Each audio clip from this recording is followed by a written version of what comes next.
Hello and welcome to today's Fusion 360 training session. My name is Chris England and I'm going to be presenting episode 7 today. We're going to be covering presenting your design. So presenting your design in Fusion 360, there's a couple different ways of going about it. We can share a live link, or we can create an animation, or we'll also be looking at rendering today. So to start, we're going to look at sharing a live link. So if we click File at the top of the Fusion window, we can go down to Share, and we can find Public Link. If we select Public Link, a little menu box pops up, and we get an option for a link. Well, it'll start by default with it off, and we just need to switch it on, and we'll see a link to share. If we copy that link and paste it into a web browser,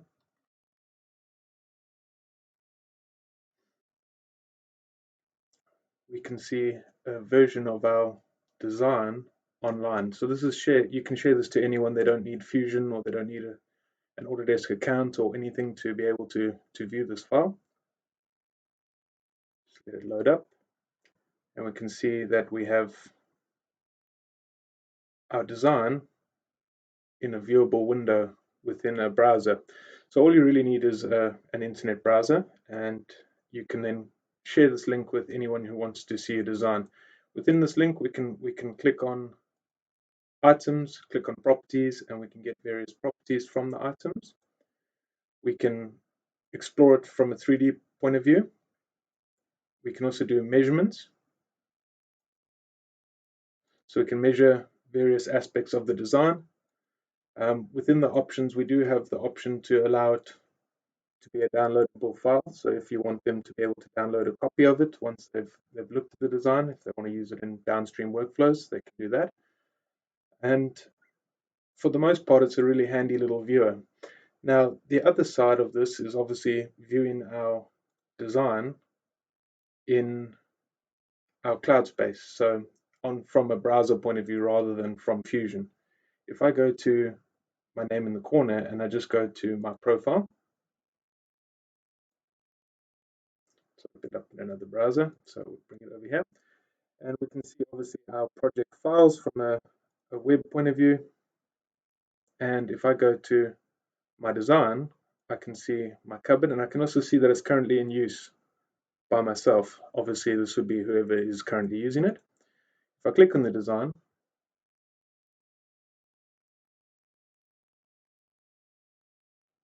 I also have an option to view it in here. So we have the option of viewing it in much the same way directly from our cloud. So this is obviously an internal share, or somebody that you trust enough to share the whole design folder with.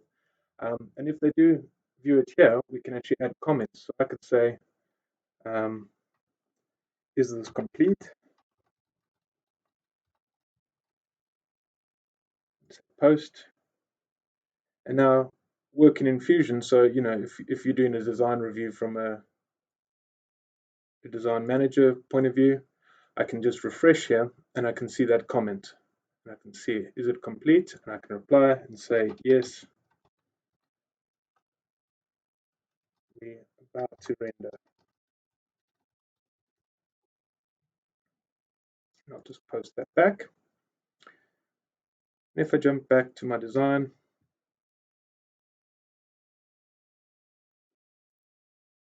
should come up. I may need to refresh. Let's see. Other things we can do from opening it in the cloud, we can obviously open it in desktop or web, but within our other view here, the shared view, we can actually open in Fusion 360, so we can also use the web browser interface. So if this is updated now, I'll probably just have to refresh to get it to bring in my new comment. I think if I refresh, it's not going to load again, but that's okay. So yeah, we can do live comments, and we can interact with a design and other counterparts, and even if they don't have Fusion installed, they can still use these interfaces. So the next thing I wanted to show you today was the ability to create an animation. So if we go click on the drop down in the top left corner and we go into the animation space, we can create what we call exploded views, firstly. So we can transform components, which essentially allows us to select components and pull our design apart. So I'm not going to start with that. I'm going to start with my two handles. And if I select them both, I can then move them away from my design. Now, don't worry, because this doesn't break in your original design. Once you go out of the animation environment, you will still be your design will still be the same way that it was before. So once I've done that tweak, or I'll do another one as we go. So if I transform more components, let's take away all our hinges. Let's make sure I select them. I select both of these. As I move them away, and I click OK, notice the timeline here at the bottom.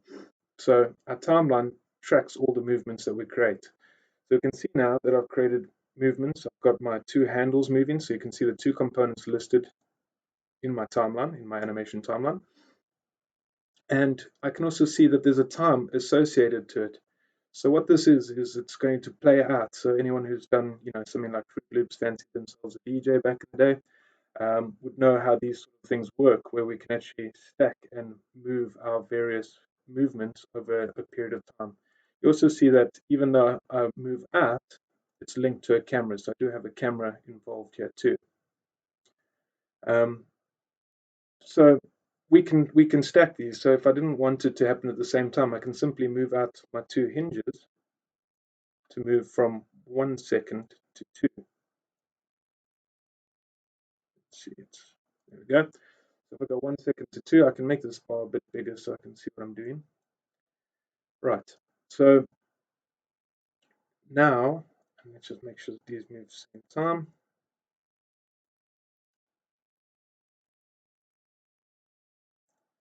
It's not showing me a drop bar, but we can always just go and say start.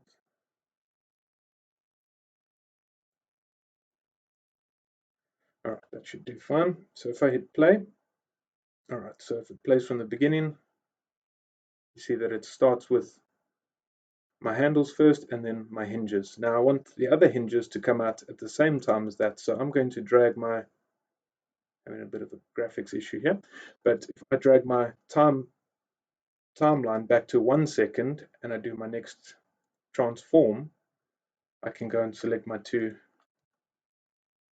hinges on the other side, transform them as well. I'll go by 100 and say OK. Now they've stacked at the beginning, so I'm just going to take them back to roughly line them up. And if I play, I'm just going to delete my camera for now. I'm going to turn my camera off. So I'm going to stop recording for now. I think it's recording, so let's take that off, and I'm just going to quickly delete the camera so that I can see it in a still view for now. And hit play. It's captured my camera still.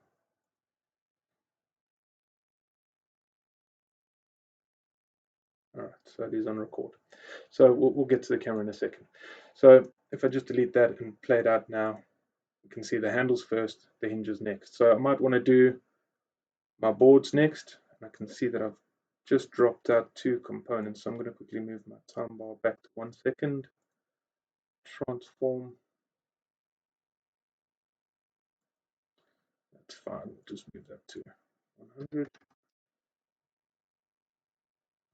I just want to select my other, I forgot to select the pins when I did the original selection. We'll just do that as well.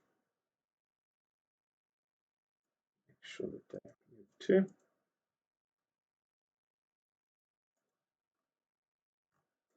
And the last pin should have selected those. Okay, right, so we've got those all included now. Let's just stack them up roughly. You can be as accurate and rough as you like, I suppose. It's not too detrimental. Let's just make sure that first pin, we go back to the beginning, play from the start.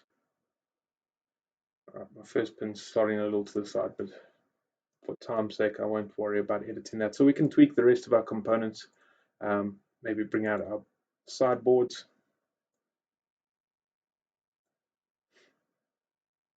So, okay, do the next one.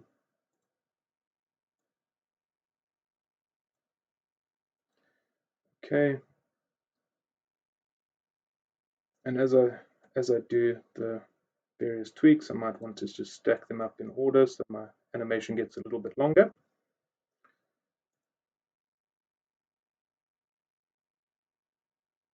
Okay, so we can see how we can then start doing exploded views. Now you can go through all your components and get them all to explode at the same time. Once you're ready though, you can then, I like to set up the camera at the end. So we can set up a camera.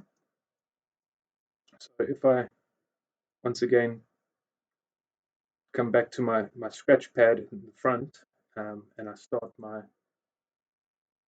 camera recording, now I can move it to a certain period in time and it should capture my camera as I move, right? So I'm going to have that little zoom in there. Now I want that zoom in to happen throughout the duration of my video. So you can see that it's got the, just move my timeline a bit so I can stretch this out. Right, so if I start from the beginning now, I'm just going to turn my record off again.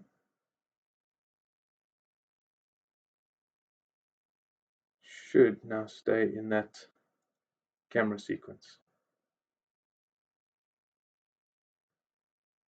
The camera seems to be failing me. Stretch that one out. You've got to be on the record to play your camera movements. Right, so there we can see my camera zooming out just a little bit. So we can edit our cameras and get our views going, and when we're happy with it, we can then publish to a video. So you can do the current storyboard. We can obviously add more storyboards, which I'll do in a second. But we can then go and either create all of or publish all of our storyboards in a video, which will then align the videos to go through. So it'll go through each storyboard and just clip them into the same video clip. Or in this case, we only have one, so current storyboard will do fine. If I say OK, we can then save to the cloud, but I can also save to my computer. So I'm just going to quickly save it to my desktop.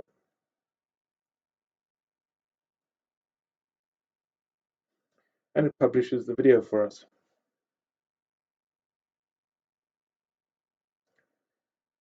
And while that's just finishing, all right, so we can now go and grab that. I'm just going to find it on my desktop quickly.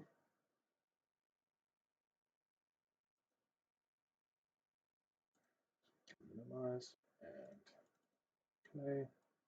And we can see our little video playing through.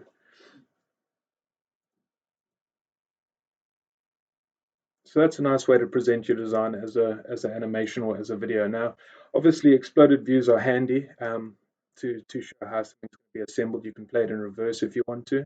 So we could play it in reverse or record it in reverse to then show how something's going to be assembled. Another use for this animation environment is to actually animate and create videos of how your components would move. So if I start with a new storyboard, when we do start a new storyboard, you can either start from the old one or you can start with a clean one, which means your model just goes back to its default positioning. Now, for the purpose of this, I'll just turn off the camera. All right, so what we want to do here is we want to actually show these doors opening in an animation clip. So to do this, I'm going to quickly use my transform, sorry, not explode, but my transform, and I'm going to select the components I want to move. So I'm going to take the door, the handle, and the front part of my hinges. Right, now we want to set a pivot point, which is in the center of the hinge. So any center point of the hinge would do. So that should do right there. And we want to rotate about this axis here. So we're going to grab on the little movement tool just to find out which angle we're working with. So it's our Z angle. And I'm going to just say, and going that way was 20. So we'll pull it back by negative, let's say 125. If I hit enter, should have added that to the storyboard. Let's see.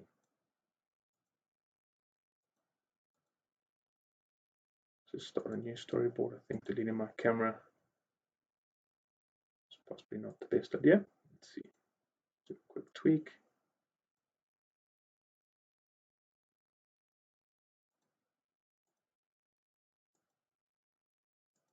Seems I've lost all my components. Cancel.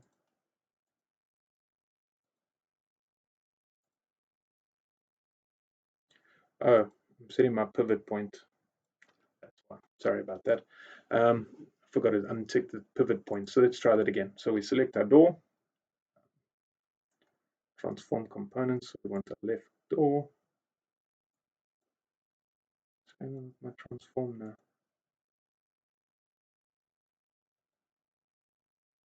It's capturing pivots. All right. Last time. Let's see. Select my pivot point. Let's try select my door. Why isn't it letting me select my components now? Seems I've broken my Fusion. Start with selecting the component. Select that pivot point.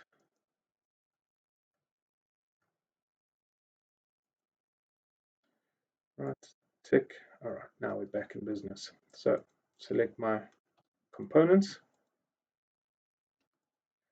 Right, and we're going to go about our Z. Let's just make sure it's still our Z. Yes, that's fine. And negative 1.5. That's looking better. Right, so say OK.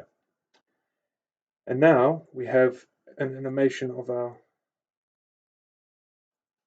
Just make sure we get all of these.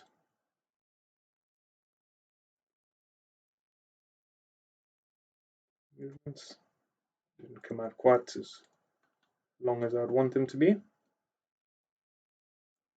Let's stretch that out a bit. Right, that's looking better. Oh, my pivot's obviously incorrect. So let's just see. We've got some transforms in here. Let's take these out.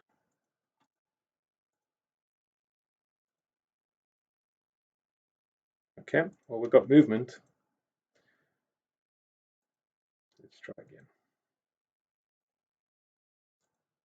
Select, select, select, select. Set our pivot, making sure that I click my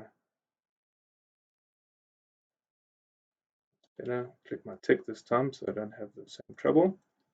Negative 125. Showing the correct movement. And we'll say OK. That looks better. Right. So we can see the doors opening. Now that's handy to have the same movement on the other side, and we can then have an animation of how our mechanical movement works. Apologies for my couple mistakes there. Don't know what happened with my Fusion, but we're back in business. So yeah, so we can have an animation of doors opening, for example. Now the last way that I want to show how to present your various designs is to go into the render environment. So if I go into render, we'll see that my model's back to normal. I have my materials set, and obviously the lighting is quite bright here. So in the render environment, we can start with, I normally start with appearance. So if I just go to appearance, I can then see a list of all the materials that we have available within the Fusion library. So I can go and find, various woods, for example. I can go and find, I don't know, let's try cherry out, see what that looks like. It looks pretty good. Drop my cherry in.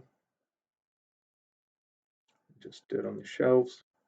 So you can see that my door panels are multi-body, so I actually have a glass option there. I can go and choose, I think I've got a glass in my list here. Let's see, let's try glass window. Drop that in. It's a bit dark. Let's try glass clear. That looks a bit better. So we can do things like that. We can find some, maybe like an aluminium or metal or something for my door handles. And we'll go and try this rough gray. You'll see that some of the materials are not available straight away, but you can just click the little download button and they'll be available in a couple of seconds. Oh, sorry, my menu's not showing with my image there. So if we click the little download button on my appearance menu, in a couple seconds it'll be available. So let's try out this aluminium cast, see what that looks like. It's a bit bright for my liking. We'll try the anodized grey. Right, something like that. And we want a brass type color for our hinges. So if I go brass polished, let's see, brass polished. I think it's because it's a linked component rather than a live one. Okay, well, it's pretty much brass already, so we'll leave that as is. Okay, and so we might want to set up a background here or set up our lighting. It's much the same thing. So if I go to scene settings next, you can see that in my scene settings, I have the option to change my brightness. I can make it a little bit darker. I can have my background as a solid color. So if we're rendering for purposes of a catalog or something like that, we can turn off, use a white background to make it easier for photoshopping or bringing into our web page, or we can go and choose an environment. Now the environment does base the lighting for the most part too. So there's not very nice kitchen-based backgrounds here. So we'll just try this snowfield, which I think is already in. And if we go instead of solid color and we set it to background, we can see that my design is actually sitting in a snowfield for all it's worth.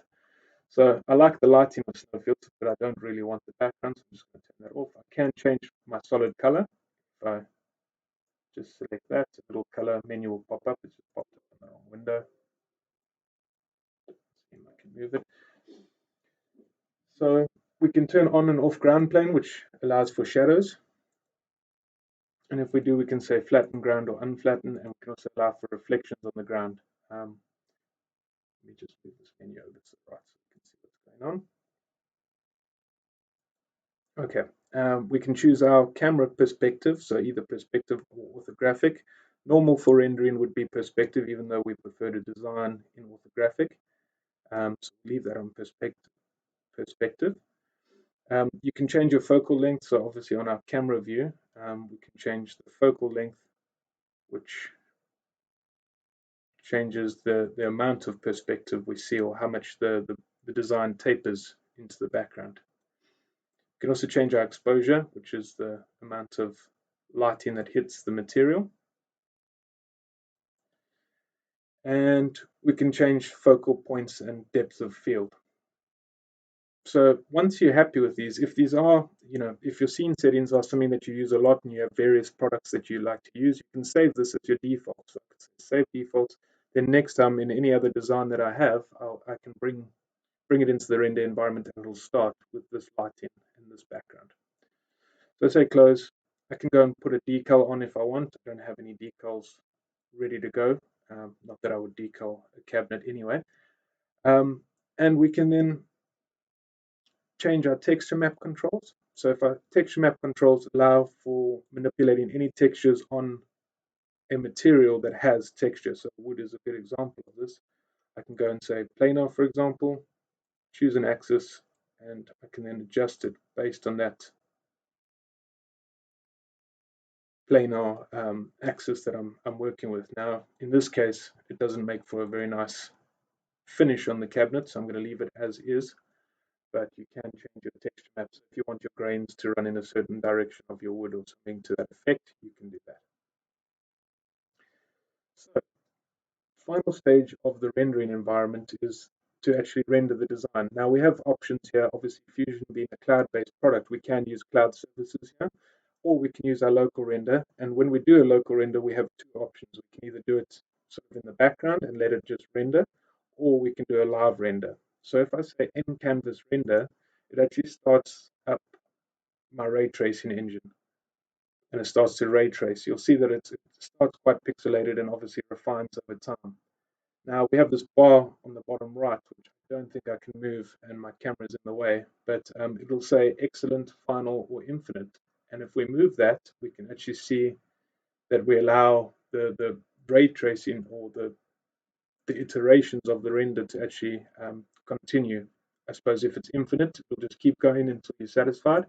You see with each iteration, it's now on 21, 22, it gets more and more defined in the image. So this is generally the process of rendering, where we have multiple iterations of refinement on our image. And as it goes, our image gets to a higher and higher quality. Right now, it's between excellent and final. Um, I suppose after final, we'll just keep going and keep refining. If you are using in-canvas render, when you're happy, you can just click on capture image, and you can actually capture, and you can pretty much only capture document size because of us doing it in canvas. So we could say okay, and we can then save it, and once again we could save to the desktop. I'm not going to and to your cloud if you want to. I'll just save this one to my desktop, open it up to show you. So for 2 minutes of rendering, or not even, it's not a bad image. It'll obviously get better and better the longer we leave it, and the longer we leave our in-canvas rendering on.